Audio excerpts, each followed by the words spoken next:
आज हम लोग मैक्रो इकोनॉमिक्स चैप्टर नंबर 4 सीखेंगे। ये चैप्टर नंबर 4 है मेजरमेंट ऑफ नेशनल इनकम का। नेशनल इनकम का कॉन्सेप्ट हम लोग पहले सीख चुके हैं, फिर भी एक बार रिवाइज कर लेते हैं कि नेशनल इनकम को तीन तरीके से मेजर किया जाता है। 3 मेथड होते हैं नेशनल इनकम मेजर करने के, और तीनों मेथड के पॉइंट ऑफ व्यू से इसको अलग अलग तरीके से डिफाइन किया जाता है। ये ध्यान में रखेंगे कि नेशनल इनकम इंडिया में कैलकुलेट करने का काम जो ऑर्गेनाइजेशन करता है उसका नाम नेशनल स्टैटिस्टिकल ऑफिस है। ये 3 method, value added method, income method और एक्सपेंडिचर मेथड अप्लाई करता है नेशनल इनकम कैलकुलेट करने के लिए। पहले हम लोग वैल्यू एडेड मेथड सीखेंगे। वैल्यू एडेड मेथड से वैल्यू एडेड का मतलब होता है sales plus change in stock plus production for self consumption minus intermediate consumption. ये ध्यान में रखेंगे कि सेल्स का मतलब होता है quantity sold into price, plus change in stock का मतलब होता है closing stock minus opening stock, plus production for self consumption. इन तीनों को ऐड करते हैं तो उसे वैल्यू ऑफ आउटपुट कहा जाता है। उस वैल्यू ऑफ आउटपुट में से इंटरमीडिएट कॉस्ट को माइनस करते हैं तब वैल्यू एडेड बनता है। इस वैल्यू एडेड को ही gross value added at market price कहते हैं या gross domestic product at market price कहते हैं। इसमें से अगर डिप्रिसिएशन को माइनस कर दें तो जो एग्रीगेट बनता है वो net value added at market price या net domestic product at market price बनता है। इसमें से अगर नेट इनडायरेक्ट टैक्स माइनस करते हैं तो net value added at factor cost या net domestic product at factor cost या डोमेस्टिक इनकम या डोमेस्टिक प्रोडक्ट, ये चार नाम होते हैं इस एग्रीगेट के। अब डोमेस्टिक इनकम में से मतलब NDP एट FC में अगर net factor income from abroad को ऐड करते हैं तो वो नेशनल इनकम बन जाता है। ये 5 फॉर्मूले ध्यान में रखेंगे, वैल्यू एडेड मेथड से न्यूमेरिकल्स करने में ये हेल्प करते हैं। अब जरा वैल्यू एडेड मेथड के कॉन्टेक्स्ट में एक उसके स्टेप्स एंड प्रिकॉशंस भी समझ लेना जरूरी है। पहला स्टेप होता है identify and classify production unit. पूरी इकोनॉमी में जितने प्रोडक्शन यूनिट हैं उनको आइडेंटिफाई करते हैं और उसको प्राइमरी सेक्टर, सेकेंडरी सेक्टर और टर्शरी सेक्टर 3 में डिवाइड कर देते हैं। सेकेंड स्टेप में होता है estimate gross domestic product at market price. ये हर फर्म का पूरी इकोनॉमी में जितने प्रोडक्शन यूनिट हैं उनको 3 sector, primary sector, secondary sector और टर्शियरी सेक्टर में बांट देते हैं। अब प्राइमरी सेक्टर में फर्म नंबर 1 के सेल्स में चेंज इन स्टॉक को ऐड करते हैं, उसमें प्रोडक्शन फॉर सेल्फ कंजम्पशन को ऐड करते हैं और उसमें से इंटरमीडिएट कंजम्पशन को माइनस कर देते हैं। तब जो वैल्यू बनता है उसको gross domestic product at market price कहते हैं। इसी तरह से प्राइमरी सेक्टर के सारे फर्म का GDP एट MP निकाल लेते हैं तो पूरे प्राइमरी सेक्टर का GDP एट MP निकल आता है। इसी तरह से सेकेंडरी सेक्टर के हर फर्म का GDP एट MP निकालते हैं, फिर उसे टोटल करते हैं तो पूरे सेकेंडरी सेक्टर का बनता है GDP एट MP आ जाता है।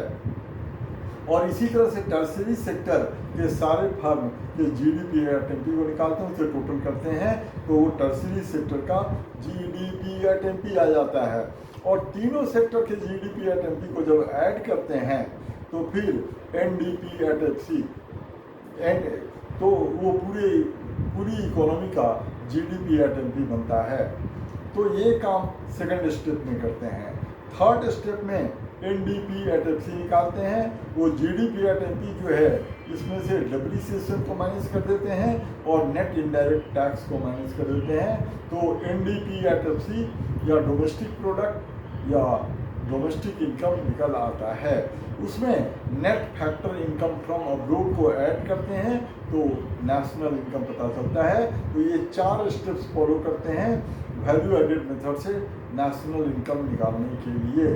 अब जब वैल्यू एडेड मेथड से नेशनल इनकम निकालते हैं तो कुछ प्रिकॉशंस का भी ध्यान रखना पड़ता है। प्रिकॉशन का मतलब ये है कि नेशनल इनकम जो वैल्यू एडेड मेथड से कैलकुलेट करेंगे तो उसमें क्या इंक्लूड करेंगे, क्या एक्सक्लूड करेंगे। प्रिकॉशन मीन्स यही कि इसमें इंक्लूड क्या करना है, इसमें एक्सक्लूड क्या करना है। ये इम्पॉर्टेंट है MCQ टाइप क्वेश्चन की पॉइंट ऑफ व्यू से भी। तो जो प्रिकॉशन के अंदर पहला इंटरमीडिएट गुड्स को इंक्लूड नहीं करते हैं, sale and purchase of second hand goods को इंक्लूड नहीं करते हैं, production of goods for self consumption को इंक्लूड करते हैं, but production of services for self consumption को इंक्लूड नहीं करते हैं। Imputed value of owner occupied houses को इंक्लूड करते हैं। चेंज इन स्टॉक का मतलब closing stock minus opening stock को इंक्लूड करते हैं। Sale and purchase of share debenture bonds को इंक्लूड नहीं करते हैं। अब वैल्यू एडेड मेथड के कॉन्टेक्स्ट में एक डबल काउंटिंग का भी कॉन्सेप्ट आता है। ये डबल काउंटिंग का मतलब ये नहीं है कि एक आइटम की काउंटिंग 2 बार हो जाना। डबल काउंटिंग का मतलब ये है कि वैल्यू एडेड मेथड से जब नेशनल इनकम निकालते हैं तो एक आइटम की काउंटिंग मोर देन वंस 2 बार भी हो सकता है, 3 बार भी हो सकता है, कितनी बार भी हो सकता है। इसको डबल काउंटिंग कहते हैं। तो अगर डबल काउंटिंग हो जाता है तो नेशनल इनकम अननेसेसरीली इन्फ्लेट हो जाता है, जितना है उससे कहीं बहुत ज़्यादा वो नज़र आता है। तो इस प्रॉब्लम को सॉल्व करने के लिए, इसको अवॉइड करने के 2 तरीके होते हैं। एक फाइनल आउटपुट मेथड, मतलब जो फाइनल आउटपुट है उसी को नेशनल इनकम में इंक्लूड किया जाए, जो कि लोग अपने वांट के सेटिस्फेक्शन के लिए यूज करते हैं। उसके पहले उसको और किसी स्टेज में कैलकुलेट नहीं करते हैं नेशनल इनकम कैलकुलेट करने के लिए। और दूसरा है वैल्यू एडेड मेथड। अब वैल्यू एडेड मेथड में अगर कोई प्रोडक्ट है वो 2-3 प्रोसेस को पास करता है फिर फाइनल गुड बनता है, तो हर प्रोसेस में जितना वैल्यू एडिशन होता है उसको ऐड कर लेते हैं, तो ये डबल काउंटिंग की प्रॉब्लम सॉल्व हो जाती है। अब आते हैं इनकम मेथड से। इनकम मेथड के पॉइंट ऑफ व्यू से नेशनल इनकम का मतलब होता है कि जो normal resident of a country है ड्यूरिंग एन अकाउंटिंग ईयर, जो फैक्टर इनकम उन्होंने अर्न किए हैं, चाहे वो डोमेस्टिक टेरिटरी के अंदर से हुआ हो या डोमेस्टिक टेरिटरी के बाहर से हुआ हो, इसे ही नेशनल इनकम कहते हैं। तो नेशनल इनकम को इनकम मेथड के पॉइंट ऑफ व्यू से ऐसे डिफाइन कर सकते हैं कि national income is the sum total of factor incomes earned by the normal residents of a country during an accounting year, whether from domestic territory or from abroad. अब national income method से जब national income निकालना हो तो सब इसका starting point NDP/FC होता है, जो कि वैल्यू एडेड मेथड में NV/FC डोमेस्टिक इनकम या डोमेस्टिक प्रोडक्ट भी कहते हैं। अब ये इनकम मेथड से NDP/FC के 3 कंपोनेंट होते हैं, याद रखेंगे। Compensation of employees, operating surplus and mixed income of self employed. ये compensation of employees factor income के अंदर जो वेज होता है वही है। ये कॉम्पेंसेशन ऑफ एम्प्लॉइज के 3 कंपोनेंट होते हैं, wages and salaries in cash, number 2 wages and salaries in kind and employers contribution to social security scheme. And operating surplus के 2 कंपोनेंट होते हैं, इनकम फ्रॉम प्रॉपर्टी और income from entrepreneurship. Income from property के 2 parts होते हैं, rent, royalty और interest.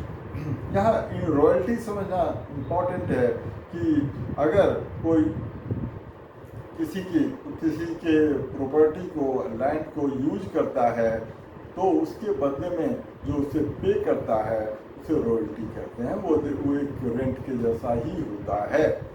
और जो इनकम फ्रॉम एंटरप्रेन्योरशिप है वो प्रॉफिट को ही कहते हैं। अब ये प्रॉफिट के भी 3 कंपोनेंट होते हैं। इसको अकाउंटिंग के स्टूडेंट अच्छी तरह से समझ सकते हैं, जो कि तीसरी बुक में कंपैरेटिव इनकम स्टेटमेंट जब सीखते हैं तो उनको पता है कि जो प्रॉफिट बिफोर टैक्स, यहाँ पर प्रॉफिट का मतलब प्रॉफिट बिफोर टैक्स से है। तो ये प्रॉफिट के 3 कंपोनेंट होंगे, कॉर्पोरेट टैक्स, दूसरा डिविडेंड और तीसरा रिटेन्ड अर्निंग। इसका नाम कभी कभी अनडिस्ट्रीब्यूटेड प्रॉफिट भी होता है या कॉर्पोरेट सेविंग भी होता है। तो इस तरीके से NDPAT-FC निकालते हैं और उस NDPAT-FC में NFIA को ऐड कर देते हैं तो वो नेशनल इनकम निकल आता है। अब इनकम मेथड से जब नेशनल इनकम कैलकुलेट करते हैं तो इसमें भी 4 स्टेप्स फॉलो करते हैं। Number 1, identify and classify production unit. जितने प्रोडक्शन यूनिट्स हैं उसको आइडेंटिफाई करते हैं, प्राइमरी सेक्टर, सेकेंडरी सेक्टर और टर्शियरी सेक्टर तीनों में बांट देते हैं। सेकेंड स्टेप होता है estimate the factor income paid by each sector. तो प्राइमरी सेक्टर के अंदर जितने प्रोडक्शन यूनिट्स हैं उनके इनकम स्टेटमेंट को देख करके उसके इनकम को, फैक्टर इनकम को 4 कैटेगरी में बांट देते हैं। Compensation of employees, number 2 rent and royalty, number 3 interest, number 4 profit और नंबर 5 मिक्स्ड इनकम। इस तरह से तीनों सेक्टर का फैक्टर इनकम एस्टिमेट कर देते हैं और तीनों सेक्टर के फैक्टर इनकम को टोटल कर देते हैं। तो थर्ड स्टेप में NDPAT-FC निकल आता है। मतलब NDPAT-FC equal to compensation of employees plus rent and royalty plus interest plus profit plus mixed income. अब इस NDPAT-FC में अगर net factor income from abroad को ऐड कर देते हैं तो वो नेशनल इनकम हो जाता है।